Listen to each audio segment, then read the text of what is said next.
ஒரு நாள் இரவில் இடியுடன் சேர்ந்து கடுமையாக மழை பெய்தது. அப்போது வெளியே ஒரு மின்மினிக்கும் கோழியை கண்ணன் பார்த்தார். அவர் அந்த கோழியை தனது வீட்டில தங்க வைத்து பிறகு கோழிக்கு தானியங்களை உணவாக கொடுத்தார்.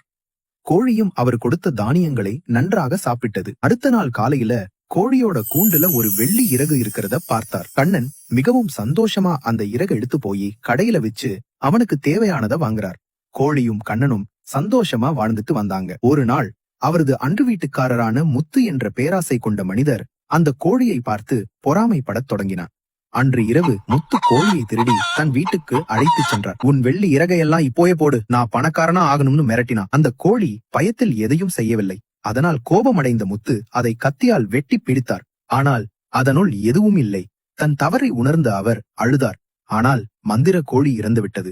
மறுநாள் காலை கண்ணன் தனது கோழியை எல்லா இடங்களிலும் தேடினார். அவர் அதை தனது அண்ட வீட்டுக்காரரின் வீட்டு வெளியில் உயிரற்ற நிலையில் கிடப்பதை கண்டபோது அவரது கண்களில் கண்ணீர் ததும்பியது. அதை ஒரு மரத்தின் கீழ் அடக்கம் செய்து, நீ எனக்கு மந்திரத்தை விட முக்கியமானவள், என் நண்பராக இருந்தாய் என அழுதுகிட்டே கூறினார். பாடம்: பேராசை ஆசீர்வாதங்களை அழிக்கும், கருணை உண்மையான செல்வத்தை தரும்.